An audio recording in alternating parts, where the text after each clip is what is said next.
हरिः ओम। त्रयोविंशः सर्गः। विश्वामित्र सहित श्री राम और लक्ष्मण का सरयू गंगा संगम के समीप पुण्य आश्रम में रात को ठहरना। प्रभातायां तु शर्वयां विश्वामित्रो महामुनिः अभ्यभाषत काकुत्सव शयानोपर्ण संस्तरे। जब रात बीती और प्रभात हुआ तब महामुनि विश्वामित्र ने तिनकों और पत्तों के बिछौने पर सोए हुए उन दोनों ककुत्सवंशी राजकुमारों से कहा, कौसल्या सुप्रजा राम पूर्वा संध्या प्रवर्तते उत्तिष्ठ नरशार्दूल कर्तव्यम दैवमानिकम। नरश्रेष्ठ राम, तुम्हारे जैसे पुत्र को पाकर महारानी कौसल्या सुपुत्र जननी कही जाती हैं। ये देखो, प्रातः काल की संध्या का समय हो रहा है। उठो और प्रतिदिन किए जाने वाले देव संबंधी कार्यों को पूर्ण करो। तस्यर्षेः परमोदारं वच श्रुत्वा नरोत्तमौ स्नात्वा कृतोद कौवीरौ जेपतुः परमं जपम। महर्षि का यह परम उदार वचन सुनकर उन दोनों नरश्रेष्ठ वीरों ने स्नान करके देवताओं का तर्पण किया और फिर वे परम उत्तम जपनीय मंत्र गायत्री का जप करने लगे। कृतान्निकौ महावीर्यौ विश्वामित्रं तपोधनम अभिवाद्याति संहृष्टौ गमनायाभितस्ततुः। नित्य कर्म समाप्त करके महापराक्रमी श्री राम और लक्ष्मण अत्यंत प्रसन्न हो तपोधन विश्वामित्र को प्रणाम करके वहाँ से आगे जाने को उद्यत हो गए। तौ प्रयान्तौ महावीर्यौ दिव्यां त्रिपथगां नदीं ददृशाते ततस्तत्र सरव्या। संगमे शुभे। जाते जाते उन महाबली राजकुमारों ने गंगा और सरयू के शुभ संगम पर पहुंचकर वहां दिव्य त्रिपथगा नदी गंगा जी का दर्शन किया। तत्राशम पदम पुण्यम ऋषीणां भावितात्मनां बहुवर्ष सहस्राणि तप्यतां परमं तपः। संगम के पास ही शुद्ध अंतःकरण वाले महर्षियों का एक पवित्र आश्रम था, जहाँ वे कई हजार वर्षों से तीव्र तपस्या करते थे। तं दृष्ट्वा परं प्रीतौ राघवौ पुण्यमाश्रमम् ऊचतुस्तं महात्मानं विश्वामित्रमिदं वचः। उस पवित्र आश्रम को देखकर रघुकुल रत्न श्री राम और लक्ष्मण बड़े प्रसन्न हुए। उन्होंने महात्मा विश्वामित्र से यह बात कही, कस्यायमाश्रमः पुण्य को नस्मिन् वसते पुनां भगवन् श्रोतुमिच्छावः परमं कौतूहलं हिनौ। भगवन, ये किसका पवित्र आश्रम है और इसमें कौन पुरुष निवास करता है, यह हम दोनों सुनना चाहते हैं। इसके लिए हमारे मन में बड़ी उत्कंठा है। तयोस्तद्वचनं श्रुत्वा प्रहस्य मुनिपुङ्गवः अब्रवीच्छूयतां राम यस्यायं पूर्वाश्रमः। उन दोनों का यह वचन सुनकर मुनिश्रेष्ठ विश्वामित्र हंसते हुए बोले, राम, यह आश्रम पहले जिसके अधिकार में रहा है उसका परिचय देता हूँ, सुनो। कंदर्पो मूर्तिमानासीत् काम इत्युच्यते बुधै तपस्यन्तमिह स्थाणुं नियमेन समाहितम्। विद्वान पुरुष जिसे काम कहते हैं वह कंदर्प पूर्व काल में मूर्तिमान था, शरीर धारण करके विचरता था। उन दिनों भगवान स्थाणु शिव इसी आश्रम में चित्त को एकाग्र करके नियम पूर्वक तपस्या करते थे। कृतोद्वाहं तु देवेशं गच्छन्तं समरुद्गणं धर्षयामास दुर्मेधा हंकृतश्च महात्मना। एक दिन समाधि से उठकर देवेश्वर शिव मरुदगणों के साथ कहीं जा रहे थे। उसी समय दुर्बुद्धि काम ने उन पर आक्रमण किया। यह देख महात्मा शिव ने हुंकार करके उसे रोका। अवध्यातश्च रुद्रेण चक्षुषा रघुनंदन व्यशीर्यंत शरीरात स्वात् सर्वगात्राणि दुर्मते। रघुनंदन भगवान रुद्र ने रोष भरी दृष्टि से अवहेलना पूर्वक उसकी ओर देखा। फिर तो उस दुर्बुद्धि के सारे अंग उसके शरीर से जीर्ण शीर्ण होकर गिर गए। तत्र गात्रं हतं तस्य निर्दग्धस्य महात्मनः अशरीरकृतः काम क्रोधात् देवेश्वरेण। वहाँ दग्ध हुए महामना कंदर्प का शरीर नष्ट हो गया। देवेश्वर रुद्र ने अपने क्रोध से काम को अंगहीन कर दिया। अनंग इति विख्यातस्तथा प्रभृतिराघव स चांग विषय श्रीमान यत्रांगं स मुमोचः। राम, तभी से वह अनंग नाम से विख्यात हुआ। शोभाशाली कंदर्प ने जहाँ अपना अंग छोड़ा था वह प्रदेश अंग देश के नाम से विख्यात हुआ। तस्यायमाश्रमः पुण्यस्तस्ये मे मुनयः पुरा शिष्या धर्मपरा वीर तेषां पापं न विद्यते। यह उन्हीं महादेव जी का पुण्य आश्रम है। वीर, ये मुनि लोग पूर्व काल में उन्हीं स्थाणु के धर्मपरायण शिष्य थे। इनका सारा पाप नष्ट हो गया है। इहाद्य रजनीं राम वसेम शुभ दर्शन पुण्ययोः सरितोर्मध्ये श्वस्तरिष्यामहे वयम। शुभ दर्शन राम, आज की रात में हम लोग यहीं इन पुण्य सलीला सरिताओं के बीच में निवास करें, कल सवेरे इन्हें पार करेंगे। अभिगच्छामहे सर्वे शुचयः पुण्यमाश्रमम् इह वास परोस्माकं सुखं वत्स्यामहे निशां स्नाताश्च कृतजप्याश्च हुतहव्या नरोत्तम। हम सब लोग पवित्र होकर इस पुण्य आश्रम में चलें, वह यहाँ रहना हमारे लिए बहुत उत्तम होगा नरश्रेष्ठ। यहाँ स्नान करके जप और हवन करने के बाद हम रात में बड़े सुख से रहेंगे। तेषां संवदतां तत्र तपो दीर्घेण चक्षुषा विज्ञाय परम प्रीता मुनयो हर्षमागमन। वे लोग वहाँ इस प्रकार आपस में बातचीत कर ही रहे थे कि उस आश्रम में निवास करने वाले मुनि तपस्या द्वारा प्राप्त हुई दूर दृष्टि से उनका आगमन जानकर मन ही मन बड़े प्रसन्न हुए। उनके हृदय में हर्षजनित उल्लास छा गया। अर्घ्यं पाद्यं तथातिथ्यं निवेद्य कुशिकात्मजे राम लक्ष्मणयोः पश्चात कुर्वन्नतिथि क्रियाम।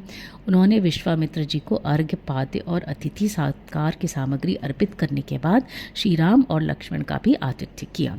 सत्कारं समनुप्राय कथाभिर्भिरंजन जयन यथार्हम जपन संध्या मृषयस्ते समाहिता। यथोचित सत्कार करके उन मुनियों ने इन अतिथियों का भांति भांति की कथा वार्ताओं द्वारा मनोरंजन किया। फिर उन महर्षियों ने एकाग्रचित होकर यथावत संध्या वंदन एवं जप किया। तत्र वासिभिरानीता मुनिभिः सुव्रतैः सह न्यवसन सुसुखम तत्र कामाश्रम पदे तथा। तदनंतर वहाँ रहने वाले मुनियों ने अन्य उत्तम व्रतधारी मुनियों के साथ विश्वामित्र आदि को शयन के लिए उपयुक्त स्थान में पहुंचा दिया।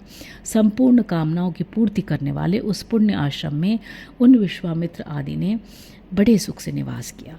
कथाभिरामाभिरामो नृपात्मजौ रमयामास धर्मात्मा कौशिको मुनिपुंगवः।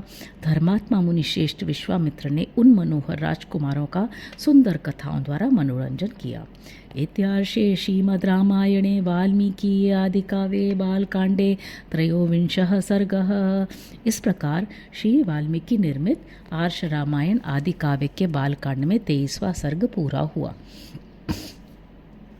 चतुर्विंशः सर्गः। श्री राम और लक्ष्मण का गंगा पार होते समय विश्वामित्र जी से जल में उठती हुई तुमुल ध्वनि के विषय में प्रश्न करना, विश्वामित्र जी का उन्हें इसका कारण बताना तथा मलद, करूष एवं ताटका वन का परिचय देते हुए इन्हें ताटका वध के लिए आज्ञा प्रदान करना। तथा प्रभाते विमले कृता हिनकरिन्दमौ विश्वामित्रं पुरस्कृत्य नद्यास्तीरमुपागतौ। तदनंतर निर्मल प्रभात काल में नित्य कर्म से निवृत्त हुए विश्वामित्र जी को आगे चल के शत्रुदमन वीर श्री राम और लक्ष्मण गंगा नदी के तट पर आए। ते च सर्वे महात्मानो मुनय संशितव्रताः उपस्थाप्य शुभां नावं विश्वामित्रं था ब्रुवन्।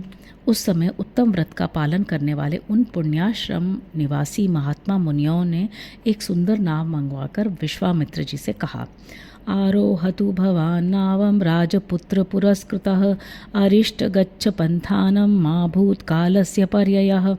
महर्षि, आप इन राजकुमारों को आगे करके इस नाव पर बैठ जाइए और मार्ग को निर्विघ्नतापूर्वक तय कीजिए, जिसमें विलंब न हो। विश्वामित्रस्थित्युक्त्वा त्राणशीन प्रतिपूज्य च ततार सहितस्ताभ्यां सरितं सांग रंगमाम।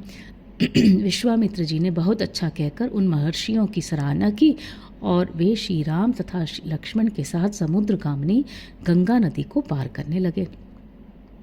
तत्र शुश्राव वै शब्दं तोयसंरम्भवर्धितं मध्यमागम्य तोयस्य तस्य शब्दस्य निश्चयं ज्ञातुकामो महातेजाः स रामः कनीयसा। गंगा के बीच धारा में आने पर छोटे भाई सहित महातेजस्वी श्री राम को दो जलों के टकराने की बड़ी भारी आवाज़ सुनाई देने लगी। ये कैसी आवाज़ है, क्यों और कहाँ से आ रही है? इस बात को निश्चित रूप से जानने की इच्छा उनके भीतर जाग उठी। अथ राम सरिन्मध्ये प्रपच्छ मुनिपुंगवं वारिणो भिद्य मानस्य किमयं तुमुलो ध्वनि। तब श्री राम ने नदी के मध्य भाग में मुनीश्वर विश्वामित्र से पूछा, जल के परस्पर मिलने से यहाँ ऐसी तुमुल ध्वनि क्यों हो रही है? राघवस्य वच श्रुत्वा कौतूहल समन्वितं कथयामास धर्मात्मा तस्य शब्दस्य निश्चयम्। श्री रामचंद्र जी के वचन में इस रहस्य को जानने की उत्कंठा भरी हुई थी। उसे सुनकर धर्मात्मा विश्वामित्र ने उस महान शब्द तुमुल ध्वनि का सुनिश्चित कारण बताते हुए कहा, कैलास पर्वते राम मनसा निर्मितं परं ब्रह्मणा नरशार्दूल तेनिदं मानसं सरः। नरश्रेष्ठ राम कैलाश पर्वत पर एक सुंदर सरोवर है। उसे ब्रह्मा जी ने अपने मानसिक संकल्प से प्रकट किया था। मन के द्वारा प्रकट होने से ही वह उत्तम सरोवर मानस कहलाता है। तस्मात् सुस्राव सरसः सायोध्यामुपगूहते सरः प्रवृत्ता सरयू पुण्या ब्रह्म सरश्च्युता। उस सरोवर से एक नदी निकलती है जो अयोध्यापुरी से सट कर बहती है। ब्रह्म सर से निकलने के कारण वह पवित्र नदी सरयू के नाम से विख्यात है। तस्यायम तुलः शब्दो जानवीमभिवर्तते वारि संक्षोभजो राम प्रणामं नियतः कुरु। उसी का जल गंगा जी में मिल रहा है। दो नदियों के जलों के संघर्ष से ही यह भारी आवाज़ हो रही है जिसकी कहीं तुलना नहीं है। राम, तुम अपने मन को संयम में रखकर इस संगम के जल को प्रणाम करो। ताभ्यां तु तावुभौ कृत्वा प्रणाममति धार्मिकौ तीरं दक्षिणमासाद्य जगमतुर्लघुविक्रमौ। यह सुनकर उन दोनों अत्यंत धर्मात्मा भाइयों ने उन दोनों नदियों को प्रणाम किया और गंगा के दक्षिण किनारे पर उतर के वे दोनों बंधु जल्दी जल्दी पैर बढ़ाते हुए चलने लगे। सवनं घोर संकाशं दृष्ट्वा नरवरात्मजः अविप्र हतमैक्ष्वाकः प्रपच्छ मुनिपुंगवम। उस समय इक्ष्वाकु नंदन राजकुमार श्री राम ने अपने सामने एक भयंकर वन देखा जिसमें मनुष्यों के आने जाने का कोई चिन्ह नहीं था। उसे देखकर उन्होंने मुनिवर विश्वामित्र से पूछा, अहो वनमिदं दुर्गम झिल्लिका गणसंयुतं भैरवैश्वापदय कीर्णं शकुन्तैर्दारुणारवै नाना प्रकारे शकुनैर्वाश्यद्भिर्भैरवस्वनैः। गुरुदेव, यह वन तो बड़ा ही अद्भुत एवं दुर्गम है। यहाँ चारों ओर झिल्लियों की झनकार सुनाई देती है। भयानक हिंसक जंतु भरे हुए हैं। भयंकर बोली बोलने वाले पक्षी सब ओर फैले हुए हैं। नाना प्रकार के विहंगम भीषण स्वर में चहचहा रहे हैं। सिंह व्याघ्र वराहैश्च वारणैश्चापि शोभितं धवाश्वकर्णककुभैर्बिल्वती तिन्दु कपाटलैः संकीर्णं बदरीभिश्च किंविदं दारुणं वनम। सिंह, व्याघ्र, सुअर और हाथी भी इस जंगल की शोभा बढ़ा रहे हैं। धौरा, अश्वकर्ण एक प्रकार के शाल वृक्ष, ककुभ अर्जुन, बेल, तिंदुक तेंदु, पाटल पाड़र तथा बेर के वृक्षों से भरा हुआ यह भयंकर वन क्या है? इसका क्या नाम है? तमुवाच महातेजा विश्वामित्रो महामुनिः श्रूयतां वत्स काकुत्स यस्य तद्दारुणं वनम। तब महातेजस्वी महामुनि विश्वामित्र ने उनसे कहा, वत्स ककुत्स नंदन, यह भयंकर वन जिसके अधिकार में रहा है उसका परिचय सुनो। एतौ जनपदौ स्फीतौ पूर्व मास्तां नरोत्तम मलदाश्च करुषाश्च देव निर्माण निर्मितौ। नरश्रेष्ठ, पूर्व काल में यहाँ दो समृद्धशाली जनपद थे, मलद और करुष। ये दोनों देश देवताओं के प्रयत्न से निर्मित हुए थे। पुरापुत्रवधेव राम मलेन समभिप्लुतं क्षुधा चैव सहस्राक्षं ब्रह्म हत्या समाविशत।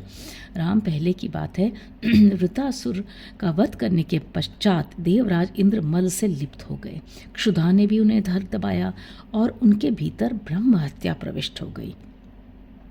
तमिन्द्रं मलिनं देवा ऋषयश्च तपोधनाः कलशैः स्नापयामासुर्मलं चास्य प्रमोचयन। तब देवताओं और तपोधन ऋषियों ने मलिन इंद्र को यहाँ गंगा जल से भरे हुए कलशों द्वारा नहलाया और उनके मल और कारुष क्षुधा को छुड़ा दिया। इह भूम्यां मलं दत्त्वा देवाः कारुषमेव च शरीरजं महेन्द्रस्य ततो हर्षं प्रपेदिरे। इस भूभाग में देवराज इंद्र के शरीर से उत्पन्न हुए मल और कारुष को देकर देवता लोग बड़े प्रसन्न हुए। निर्मलो निष्करुषश्च शुद्र इंद्रो यथाभवत् ततो देशस्य सुप्रीतो वरं प्रादादनुत्तमम्। इमौ जनपदौ स्फीतौ ख्यातिं लोके गमिष्यत मलदाश्च करुषाश्च मांग मलधारिणो। इंद्र पूर्ववत निर्मल निष्करुष मतलब क्षुधाहीन एवं शुद्ध हो गए। तब उन्हें प्रसन्न होकर उन्होंने इस देश को यह उत्तम वर प्रदान किया। ये दो जनपद लोक में मलद और करुष नाम से विख्यात होंगे। मेरे अंग जनित मल को धारण करने वाले ये दोनों देश बड़े समृद्धशाली होंगे। साधु साध्विति तम देवा पाकशासनमब्रुवन् देशस्य पूजां तां दृष्ट्वा कृतां शक्रेण भीमता। बुद्धिमान इंद्र के द्वारा की गई उस देश की वह पूजा देखकर देवताओं ने पाक शासन को बारंबार साधुवाद दिया। एतौ जनपदौ स्फीतौ दीर्घकाल मरिंदमं मलदाश्च करुषाश्च मुदिता धन धान्यतः। शत्रुदमन मलद और करुष ये दोनों जनपद दीर्घ काल तक समृद्धशाली धन धान्य से संपन्न तथा सुखी रहे हैं। कस्यचित्वत् कालस्य यक्षिणी कामरूपिणी बलं नागसहस्रस्य धारयन्ती तदा श्रेयभूत। कुछ काल के अनंतर यहाँ इच्छा अनुसार रूप धारण करने वाली एक यक्षिणी आई जो अपने शरीर में 1000 हाथियों का बल धारण करती है। ताटका नाम भद्रम ते भार्या सुंदस्य धीमतः मारीचो राक्षसः पुत्रो यस्या शक्र पराक्रम वृत्तबाहुर्महाशीर्षो विपुलास्यत् नूरमहान। उसका नाम ताटका है। वह बुद्धिमान सुंद नामक दैत्य की पत्नी है। तुम्हारा कल्याण हो। मारीच नामक राक्षस जो इंद्र के समान पराक्रमी है उस ताटका का ही पुत्र है। उसकी भुजाएं गोल, मस्तक बहुत बड़ा, मुंह फैला हुआ और शरीर विशाल है। राक्षसो भैरवाकारो नित्यं त्रासयते प्रजा इमौ जनपदौ नित्यं विनाशयति राघव। मलदांश्च करुषांश्च ताटका दुष्टचारिणी। वह भयानक आकार वाला राक्षस यहाँ की प्रजा को सदा ही त्रास पहुंचाता रहता है। रघुनंदन वह दुराचारिणी ताटका भी सदा मलद और करुष इन दोनों जनपदों का विनाश करती रहती है। सेयं पंथानमावृत्य वसत्यत्य धर्योजने अत एव च गंतव्यं ताटकाया वनं यतः स्वबाहुबलमाश्रित्य जहिमां दुष्टचारिणीं। वह यक्षिणी 1.5 योजन 6 कोस तक के मार्ग को घेर कर इस वन में रहती है। अतः हम लोगों को जिस ओर ताटका वन है उधर ही चलना चाहिए। तुम अपने बाहुबल का सहारा लेकर इस दुराचारिणी को मार डालो। मन्नि योगादिमं देशं कुरु निष्कंटकं पुनः नहि कश्चिदिमं तेषं शक्तो ह्यागन्तुमीदृशम्। मेरी आज्ञा से इस देश को पुनः निष्कंटक बना दो। यह देश ऐसा रमणीय है तो भी इस समय कोई यहाँ आ नहीं सकता। यक्षिण्याद्घोरया राम उत्सादित मसह्यया एतत्ते सर्वमाख्यातं यथैतद्दारुणं वनं यक्ष्या चोत्सादितं सर्वं द्यापि न निवर्तते। राम उस असह्य एवं भयानक यक्षिणी ने इस देश को उजाड़ कर डाला है। यह वन ऐसा भयंकर क्यों है, यह सारा रहस्य मैंने तुम्हें बता दिया है। उस यक्षिणी ने इस देश सारे को उजाड़ दिया है और वो आज भी अपने उस क्रूर कर्म से निवृत्त नहीं हुई है। इत्यार्षे श्रीमद् रामायणे वाल्मीकि आदि काव्ये बालकांडे 24 सर्गः। इस प्रकार श्री वाल्मीकि निर्मित आर्ष रामायण आदि काव्य के बालकांड में 24वां सर्ग पूरा हुआ। हरि ओम।